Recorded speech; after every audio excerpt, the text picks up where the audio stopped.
রাজার কাছে।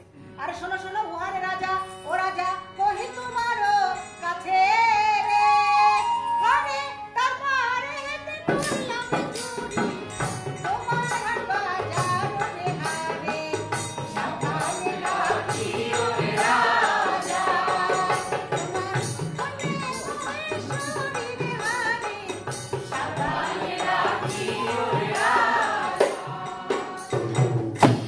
পড়ালেখা করতে লাগলো পাইচো, বাপের কোনো বই আসে বাদ দিল না। ঘরের মাঝখানে মাটির তলায় সিন্ধুকের মধ্যে ছিল এক বই, সেই বই তার পড়া শেষ। এই পুস্তকাদি পড়ে পাইচো হলো চোর, মস্ত চোর, পাকা চোর, চুরি করার জাদুবিদ্যেও সে শিখে গেল। তখন পাইচো চুরা এবার করবে বাজিমাত, আয় আয় আয় শুনে না জানো না চুরি করবে করলে, আরে কোন বিদ্যে হবে সফল ভাইবে পাইচো হলে। আরে 16 পালা জাদুবিদ্যে যখন শিখে যাবে, ওরে সর্বজুড়া পাইচো তখন গুরুর কৃপা পাবে। হাতখান ঝুলোয়ে রাজার গার উপর দিয়ে টানাটানি করতে লাগলো।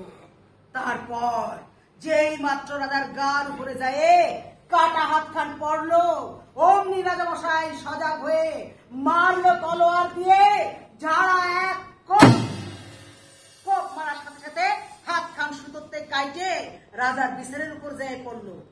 রাজা রানী মহেশ্বরী কন্যা তো মহা খুশি হলো, ভাবলো পাইচোর হাত কাটা গেছে, এইবার ওরা ধরা সোজা হবে।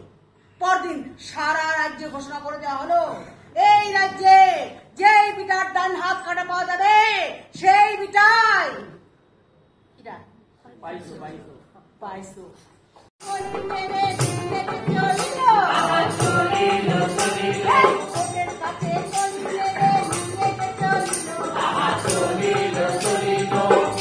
অবশেষে মহেশ্বরী কন্যা হইল চুরি। চোরকিটা এই যে আমার বন্ধু তামিনা, কদি চোরকিটা পাইচো চুরা।